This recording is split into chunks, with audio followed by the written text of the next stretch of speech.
누가복음 15장에는 세 가지의 비유가 있는데 그 중에서도 우리가 너무나 잘 알고 있는 아주 유명한 탕자의 비유 중에 한 본문입니다.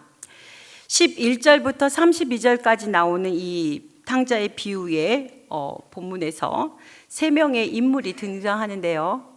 아버지가 나오고 맏아들이 나오고 작은 아들이 등장합니다. 이 시간에는 맏아들과 아버지를 조금 조명해 보면서 은혜를 나누고자 합니다. 25절부터 30절까지의 말씀은 밭에서 일하고 돌아온 맏아들에 대한 내용입니다. 여기서 우리가 알아야 할 것은 주님께서는 이 비유를 세리와 죄인들을 영접한다고 자신을 비난하는 바리새인들을 향하여 들려주셨다는 점입니다. 그러므로 작은 아들은 당시 죄인으로 취급받던 세리나 창기 같은 사람들의 모형이요, 맏아들은 바리새인의 모형이라는 것을 우리는 미리 알고 주님이 이 비유의 뜻을 왜 허락하셨는지 우리는 내용을 파악해야 하겠습니다. 맏아들을 먼저 살펴볼까요? 첫째로 맏아들은 사랑이 없는 이기적이고 독선적인 바리새파 종교인들의 속성을 지니고 있습니다. 당시 사랑 없는 바리새인들은 엄격한 종교 규례에만 집착하여 그것으로 사람들에게 무거운 짐을 지우고 정죄와 비판하는 일에만 익숙해 있었기에 하나님의 구원의 은혜로 인해 죄인들이 죄 용서함을 받고 기쁨과 즐거움을 누리는 것을 못마땅하게 생각했습니다. 본문을 보면 우선 맏아들은 작은 아들이 아버지께 용서받는 일을 불쾌하게 여겼습니다.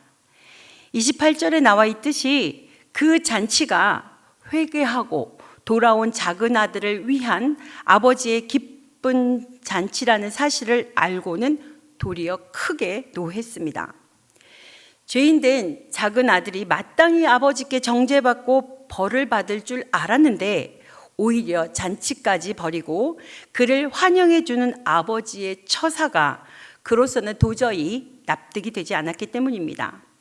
이와 같은 맏아들의 태도는 죄인들을 영접하고 그들과 교제하는 그리스도의 태도를 원망하는 바리새인들과 같습니다. 두 번째로 맏아들은 아버지의 간절한 소망과 뜻에 불순종하였습니다. 29절 상반절에 이렇게 말하죠. 내가 여러 해 아버지를 섬겨 명을 어김이 없거늘. 그는 자기가 최선을 다하여 아버지를 섬겼다고 자부합니다. 그러나 그는 아버지가 가장 바라는 작은 아들을 되찾는 일에는 불순종하였습니다. 이런 자세는 바리새인들이 자기들이 만든 인본주의적인 규례들을 철저히 지키면서도 정작 그리스도를 보내 죄인들을 구원하시려는 하나님의 뜻에는 불순종하고 대적하며 회방하는 모습과 같습니다. 그들은 하나님의 가장 큰 뜻에 불순종한 자들이었습니다. 세 번째로 맏아들은 아버지를 아주 인색한 사람으로 알고 있었습니다. 29절에 보시면 이렇게 또 말합니다. 자기에게는 염소 새끼 한 마리도 주지 않았다고 불평하고 있습니다. 이는 당시 율법주의적인 종교인들이 가지고 있었던 하나님에 대한 인식을 말해주는 것입니다. 그들은 하나님을 아주 무섭고 두려운 심판주로만 알았습니다. 하나님이 그 독생자까지 이 땅에 보내 죄인을 구원하실 정도로 사랑과 자비가 풍성한 분이라는 것은 상상조차 하지 못했습니다. 그러니 그들이 종교 생활도 사랑과 자비와 관용이 결여되어 있을 수밖에 없었던 것입니다. 또한 맏아들은 돌아온 동생을 자기 형제로 여기지 않았습니다. 이 아들이라고 부릅니다. 그리고 그를 제사하는 창기와 함께 탕진한 죄인이라고 정죄합니다.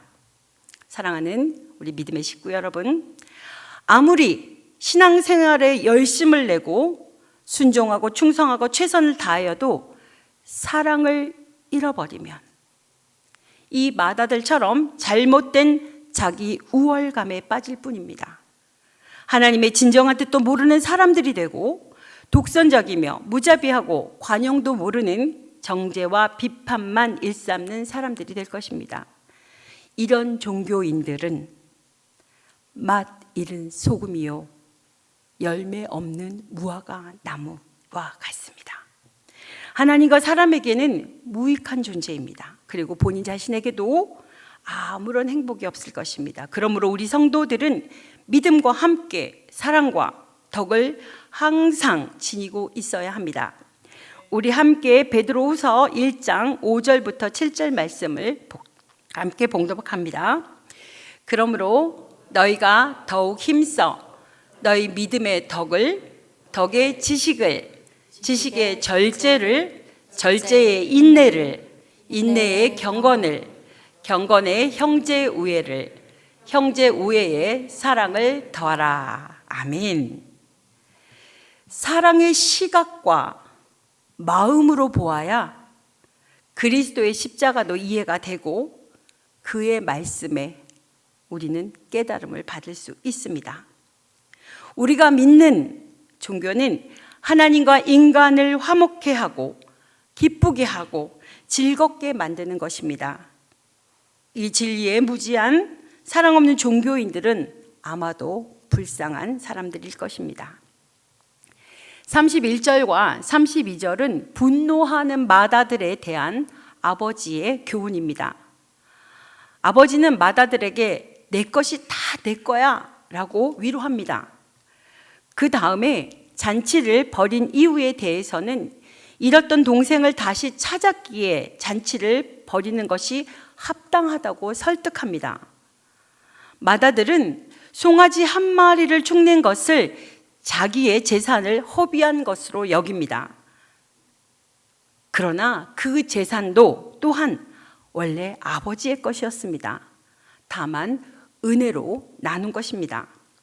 아버지가 송아지를 잡은 목적은 그저 즐기려 한 것이 아니라 회개하고 돌아온 아들을 환영하기 위한 것이었습니다. 성경은 이스라엘 민족을 하나님의 장자라고 표현합니다. 모든 인류 중에 하나님의 선민으로 선택받았기 때문입니다. 또 이스라엘 민족을 하나님의 제사장이라고 했습니다. 제사장은 희생 제물로 죄인과 하나님을 화목시키는 일을 합니다. 아버지가 큰아들에게 내 것이 다 내 것이라고 한 말은 하나님이 이스라엘 민족에게 주신 종교적 특권을 가리킵니다. 바울 사도는 로마서 9장 4절과 5절 말씀에서 이렇게 말씀하십니다. 그들은 이스라엘 사람이라 그들에게는 양자됨과 영광과 언약들과 율법을 세우신 것과 예배와 약속들이 있고 조상들도 그들의 것이요 육신으로 하면 그리스도가 그들에게 나셨으니. 아멘.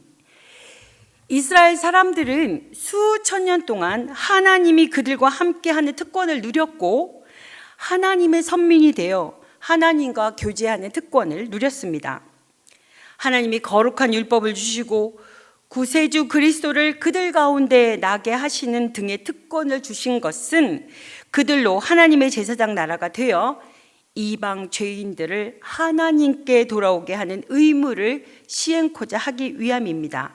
그럼에도 이스라엘 종교 지도자들은 이 특권과 의무에 최선을 다하지 아니하였습니다. 아니, 외면했습니다. 율법과 예배도 자기들 마음대로 변형시키고 자기들의 규례를 하나님 명령보다 더 중요시 했습니다. 제사장으로서 하나님의 사죄와 사랑을 백성들에게 전하고 백성들의 마음을 하나님께 향하도록 만들어야 할 의무가 있었음에도 불구하고 그보다는 정죄하고 죄인들로 낙인 찍어 공동체에서 쫓아내기에 바빴습니다. 사랑하는 믿음의 식구 여러분, 아버지가 맏아들에게 동생을 되찾는 일로 인하여 잔치 벌리는 일이 합당하다고 가르친 것은 하나님이 그들에게 주신 종교적 특권을 죄인들에게 베푸는 것이 마땅하다는 의미입니다. 또 그리스도께서 세리와 창기 같은 죄인들을 사랑하는 것이 마땅하다는 의미도 됩니다. 그럼에도 바리새파 종교 지도자들은 하나님의 사랑의 뜻을 거절하고 그리스도까지 대적하여 죽였습니다. 우리는 이와 같이 되어서는 안 되겠습니다. 하나님은 저와 여러분들에게 큰 특권과 의무를 주셨습니다.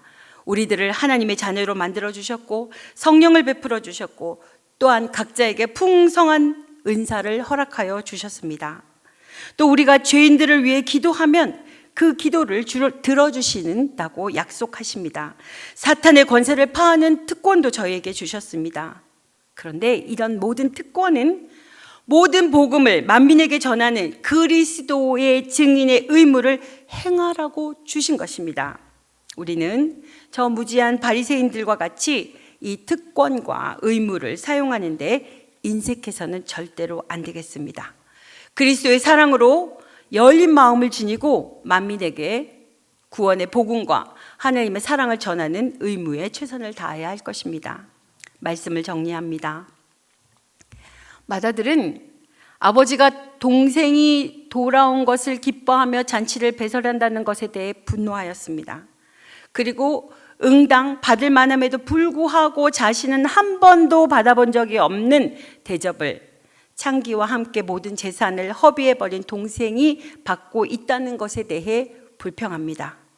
이러한 마다들의 모습은 집을 나간 둘째 아들이 탕자였던 것과 같이 아버지 곁에 있으면서 아버지를 떠나 또 다른 탕자의 모습이라고 아니할 수 없습니다. 여기서 아버지는 하나님을 가리키고 마다들은 유대의 종교 지도자들 또한 유대인들, 둘째 아들은 세리와 죄인들 및 이방인들을 가리키는데 여러분, 하나님의 사랑은 두 아들로 상징된 이 모든 대상에게 동일하게 임합니다. 마다들로 상징되는 유대인들은 이러한 동일한 하나님의 사랑을 인정하지 않았고 회개했다는 사실 한 가지만으로 죄를 용서하시고 세리와 죄인들을 가까이 하시는 예수님을 이해할 수 없었습니다. 그래서 예수님께서는 오늘의 이 비유를 통하여 하나님께서 원하시는 것은 신앙의 연륜이 아니라 선민의 혈통이 아니라 진심으로 하나님 앞에서 참회하고 죄악에서 돌이키는 모습이라는 사실을 우리에게 말씀하고 있는 것입니다.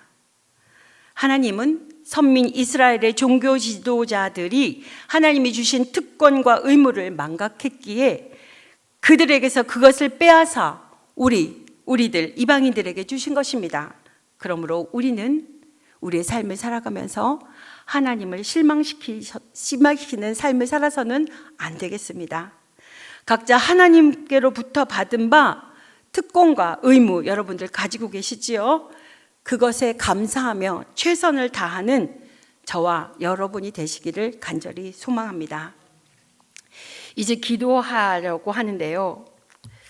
우리에게는 작은 아들의 모습도 있고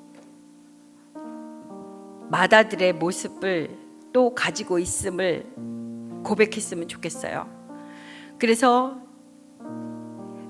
옳지 못한 하나님 보시기에 합당하지 못한 모습들이 내가 가지고 있다면 이 시간 조용히 묵상하며 하나님께 아뢰며 회개하길 원합니다. 우리를 사랑하시는 진정한 하나님의 사랑을 우리 마음속에 굳게 뿌리박고 그 사랑에 감격하며 실천하며 우리의 삶의 현장을 하나님의 나라로 변화시키는 우리의 삶이 되게 해달라고 우리 다 함께 간절함으로 묵상 기도하겠습니다.